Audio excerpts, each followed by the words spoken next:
اس کے ساتھ ساتھ ہم نے یہ بھی دیکھا کہ ریمن ڈیوس کے وقت جو ہے جب اس کو آزادی دی جا رہی تھی تو ہمارے ملک کے اندر ایک حلقہ یہ کہہ رہا تھا کہ امریکہ جو ہے، امریکہ بہادر سے ہم بہت کچھ لیتے ہیں اور امریکہ کے ہم اتنے مقروض ہیں کہ ہمیں یہاں پہ شور نہیں مچانا چاہیے.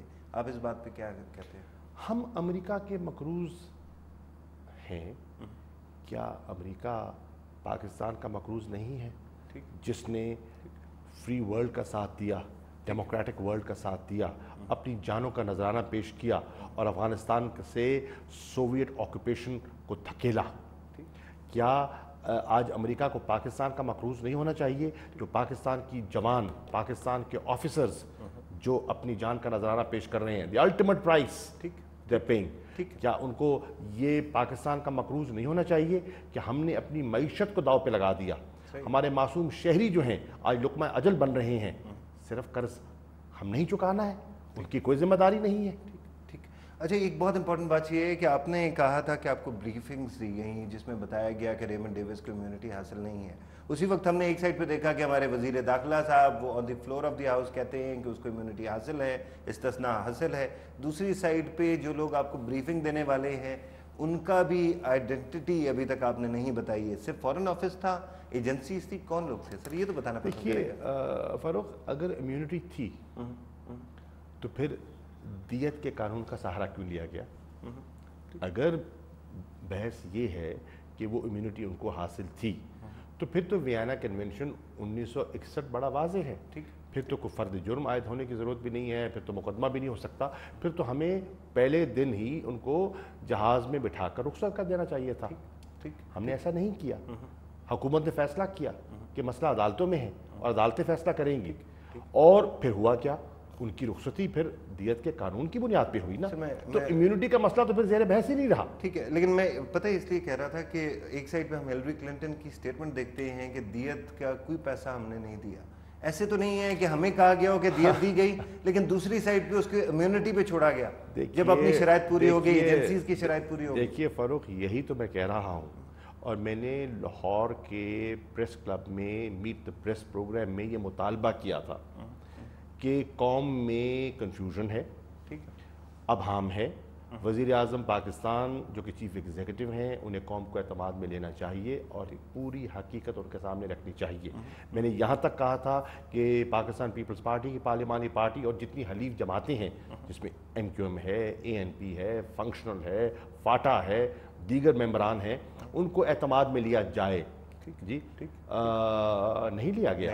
ان کو بتانا چاہیے کہ حقیقت ہے کیا. اس وقت امریکہ کہہ رہا ہے کہ ہم نے 1 روپیہ نہیں دیا. تو پیسہ دیا کس نے؟ وہ کہہ رہے ہیں ہم نے ورثاء سے رجوع ہی نہیں کیا. تو رجوع کیا کس نے؟ وہ کہہ رہے ہیں، اور سب جو ہمارے علماء ہیں ان کی یہ مسلمہ رائے ہے کہ دیت کے قانون کے لیے پہلی بنیادی شرط یہ ہے کہ جس نے جرم کیا ہے وہ اقرار جرم کرے اور پھر معافی مانگے اور پھر خون بہا کہ اس کو معاف کر دیا جائے. وہ تو ایسا کچھ اقرار جرم کا تو مجھے کہیں تذکرہ نظر نہیں آیا. ٹھیک، لیکن اقرار جرم کا نظر نہیں آیا. دوسرا آپ کے اوپر ایک چھوٹا سا ایلیگیشن بھی لگا اور وہ یہ ہے کہ آپ نے جتنا کچھ کہا کانشنس میں کہا، بالکل نظر آتا ہے کہ آپ نے ضمیر کی آواز اٹھائی. لیکن اگر یہ بات آپ اس وقت میڈیا سے کہہ دیتے یا عوام سے کہہ دیتے جب آپ منسٹر تھے تو شاید حالات آج بہتر ہوتے. فاروق، میں نے دیکھیے جب آپ ایک عہدے بھی ہوتے ہیں تو کچھ ضابطے ہوتے ہیں جن کے آپ پابند ہوتے ہیں. میں کس سے کہتا؟ میں نے وزیر اعظم سے کہا، میں نے صدر پاکستان سے کہا، میں نے جو وزیر قانون ہیں موجود تھے، وزیر داخلہ موجود تھے، یہ ذمہ دار حضرات ہیں نا. میں جب میں چودھری نثار صاحب کی افسوس کے لیے کیا، والدہ کے افسوس کے لیے، شہباز صاحب بھی وہاں موجود تھے. ان نے میری باتوں میں جب رائے لی تو میں نے ان سے بھی کہا کہ میرا تجزیہ یہ ہے، میرا تجزیہ یہ ہے. ٹھیک ہے نا. تو میں نے تو جہاں جہاں کہہ سکتا تھا میں نے کہا، برملا کہا. اور ڈاکومنٹس جو میرے تھے ان کی بنیاد پہ کہا. اور سچی بات ہے میں جب میونخ جا رہا تھا تو میں یہی کچھ ہلری کلنٹن سے کہنا چاہ رہا تھا کہ یہ میری رائے ہے اور آپ کو آپ کے لوگ مسلیڈ کر رہے ہیں، لیکن وہ پھر ملاقات نہ ہو سکی۔ ٹھیک، لیکن یہ بات کہ خاص طور پہ ایک سائڈ پہ دیت کا ابھی تک کنٹینشن ہے، دوسری سائڈ پہ امیونٹی کا، ایک سائڈ نے تو کم از کم یہ کلیم کیا کہ امیونٹی حاصل ہے۔ مجھے یہ بتائیے گا کہ آپ نے ابھی تک جواب نہیں دیا کہ آپ کو بریفنگ کس کس نے دی تھی؟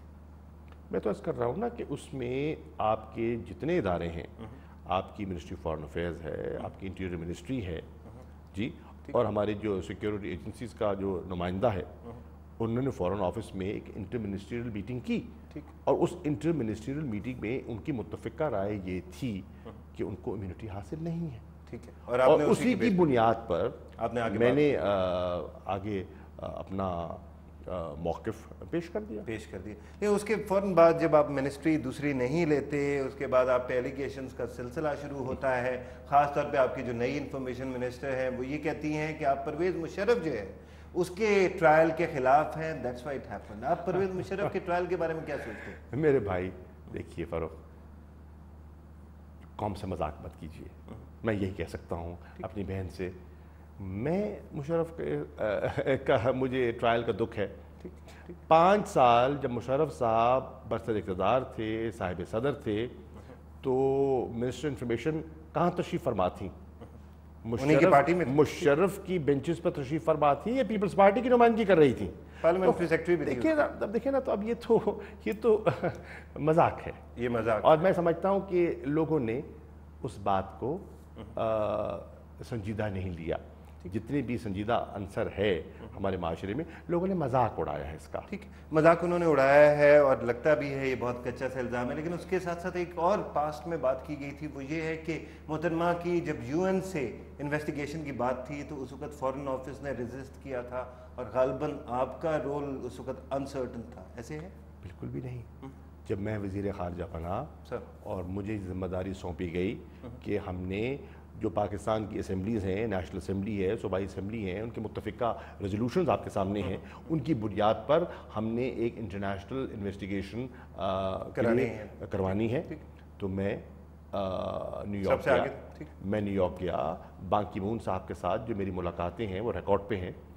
اس وقت ہمارے جو وہاں PR تھے منیر اکرم صاحب موجود ہیں، ان سے پوچھنا چاہیے کہ کیا ہوا۔ آپ منیر اکرم صاحب سے پوچھئے، منیر اکرم صاحب کو میں نے اعتماد میں لیا، منیر اکرم صاحب کو میں نے یہاں بلایا فارن آفس میں، میں نے ان سے بریفنگ لی، میں نے ان کو اپنا نقطہ نظر بنایا، ان کے ساتھ بیٹھ کے میں نے حکمت عملی اپنائی، اور اس حکمت عملی پر ہم گامزن ہوئے، اور اللہ کے فضل و کرم سے ہم UN سے وہ حاصل کرنے میں کامیاب ہوئے، اور UN نے یہاں انویسٹیگیشن کی ٹیم بھیجی، اور انہوں نے انویسٹیگیشن کی اور اپنی رپورٹ دی۔ رائٹ سے اس سارے واقعے کے بعد، واقعہ تو گزر گیا، ریمنڈ ڈیوس کا ہو، یہ انویسٹیگیشن کا ہو، اور پھر آپ کی کیبنٹ میں نا شمولیت ہو، اس کے بعد آپ حکومت کا فیوچر کیسے دیکھتے ہیں؟ دیکھیے پیپلز پارٹی کی حکومت کا خاص طور پر دیکھیے، حکومت کا فیوچر تو ڈٹرمن کرنا ہے عوام نے، لیکن اور جمہوری طریقے میں جو فیصلہ ہوتا ہے وہ عوام کرتی ہے انتخابات کے ذریعے۔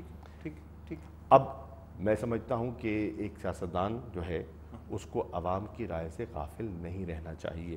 غافل ہے آپ کی پارٹی اس وقت؟ میں سمجھتا ہوں کہ کئی دفعہ یہ ہوتا ہے کہ جب آپ اقتدار میں ہوتے ہیں تو آپ کے گرد ایک حلقہ آ جاتا ہے اور وہ سب اچھی باتیں بتاتا ہے۔ ضرورت اس امر کی ہوتی ہے کہ آپ چند دوست اپنے گرد ایسے بھی رکھیں جو سچ بولیں، جو آپ کو حقائق سے آگاہ رکھیں، جو صرف روزی پکچر آپ کے سامنے پیٹ نہ کریں۔ دیکھیے، بہت سی کامیابیاں بھی ہوتی ہیں، بہت سی مشکلات بھی ہوتی ہیں، ناکامیاں بھی ہوتی ہیں، جب حکومت میں ہوتے ہیں سیٹ بیکس بھی ہوتے ہیں، تو ایک پولیٹیکل میچور پولیٹیکل کارکن کو اس کا تجزیہ کرنا چاہیے، اور گاہے بگاہے اس کا تجزیہ کرنا چاہیے، اور تجزیے کے بعد اپنی حکمت عملی جو ہے جی اس کو وضع کرنی چاہیے۔ You have to steer yourself through. اگر آپ کی جو انکلوژن نہیں ہوئی کابینہ میں، اس کو دیکھا جائے تو اس کا مطلب یہ ہے کہ روزی پکچر پینٹ کرنے والے یا سکو فینس بہت سارے آ گئے۔